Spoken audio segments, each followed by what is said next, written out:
Welcome to Moto-Mecca Monday. I'm Ty Marchand and I'll be your host for the next few minutes.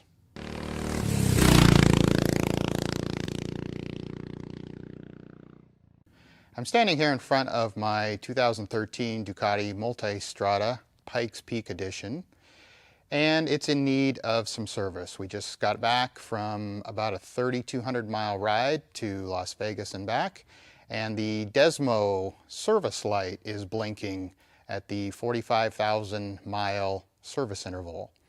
So I contacted one of my local dealerships and asked them if they could fit me in, and they said about 6 weeks out. And I contacted another dealership and they had about the same story. They were 7 weeks out. So I've decided I'm going to go ahead and do the service myself. Now, as luck would have it, I still have the paperwork that I had from my last service, and one of the things that concerned me was the fact that the timing belts needed to be replaced and the valves needed to be adjusted. Two things which I'm not real confident in doing myself. I've always had the dealership do it, but as I'm looking at their paperwork, it seems that it's only done every 30,000 miles. So I don't need to do it at 45. These can actually wait till 60. So that's great. Most everything else on here are fluid changes, checking tightness of bolts. I'm completely confident in doing all those things. The one last thing on here that I might have trouble with is resetting the service light. So if I can't figure out how to do it, I will have to take it to the dealership, have them connected to their computer and reset it for me. When I first pulled the bike out of storage and went to start it, the starter button stuck a couple of times. Now this one moves quite freely, but that one seems to have gotten some water and some dirt in it. So I'm going to go ahead and replace the switch just so this doesn't give me any troubles on the road. While I have the bike apart, I'm going to go ahead and replace the heated grips. My grips have worn down quite a bit, so they're almost smooth, and the heated part works intermittently. So I've purchased a new set of grips to put on. Now, because I already have heated grips on here, the computer is already activated to be able to use the grips. If this is the first time you're putting these on, you'll have to take it to the dealership and have them activate that option in the computer on the bike. All right, let's go ahead and tear it apart.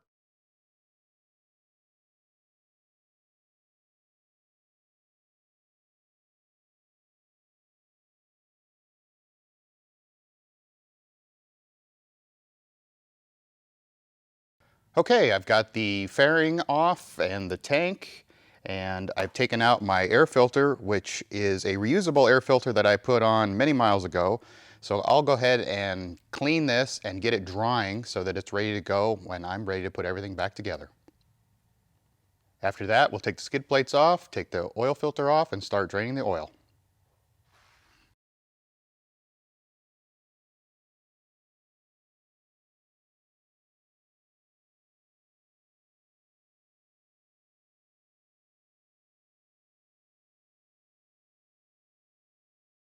Hold it, hold it, hold it.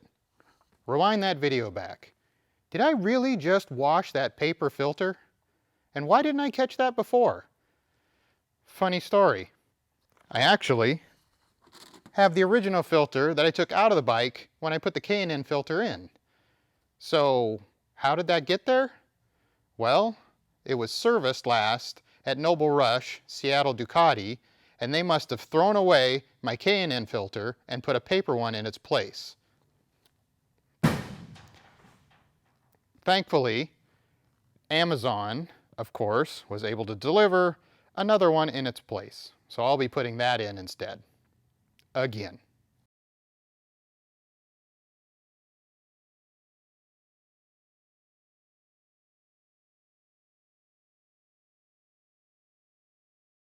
Okay, I'm going to clean the oil screen and clean off the plate that covered up and held the oil screen in place, get that old RTV silicone off of there, and then I'm going to reseal it with some ultra black RTV. Now people say, Tiwa smooth. There's RTV black and there's ultra black. Why go with ultra black? Because they don't make super ultra black. and that's all you need to know. Okay, since I've got the bike torn this far apart, I might as well go ahead and clean it up on the areas that you don't normally see. It's filthy under here. And while I was at the bike store, I saw a product, S100, that I know people rave about. So I haven't tried it yet myself, so we're gonna give it a shot and see what it looks like afterwards. If you do take your tank off and you're gonna wash your bike, make sure you tape these guys up. These are your fuel lines that you took off, and you don't want to get any water in there. I used Moto-Mecca monkey tape, available at any local hardware store. Okay, so here is the after shot of what it looks like from the S100 bath. Here is the before and after. Now, I didn't scrub it at all. I just wanted to see what it would look like spraying it on and then hosing it off. As you can see, it's pretty clean. Again, here is the before shot and the after shot.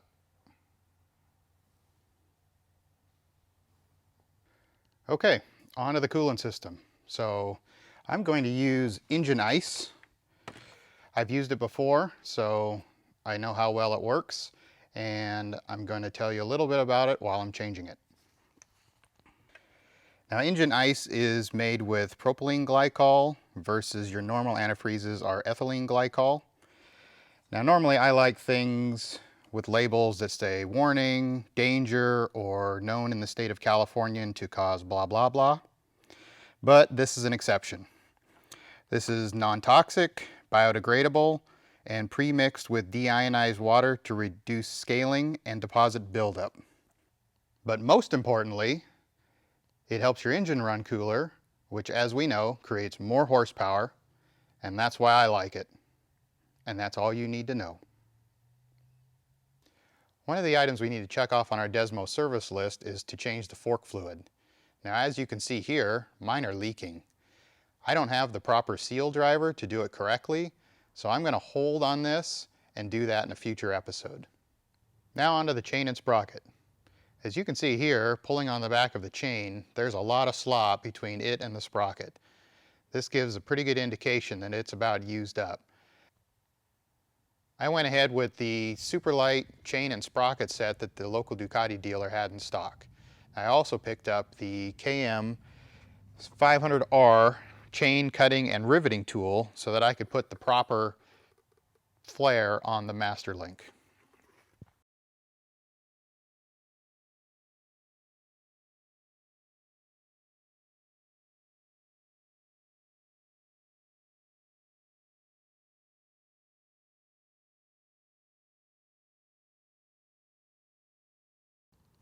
Okay, I wanted to put these two chains next to each other and show you the difference between the new and the old, and that is the fact that the old chain is almost an entire link longer than the new chain. And that's because it's stretched over time, and as it stretches, it eats into the sprockets, both the front and the rear.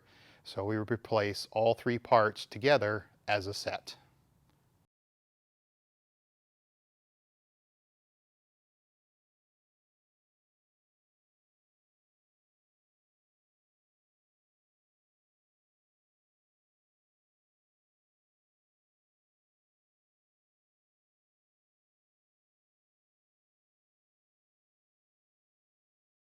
And there we have it, all flared out.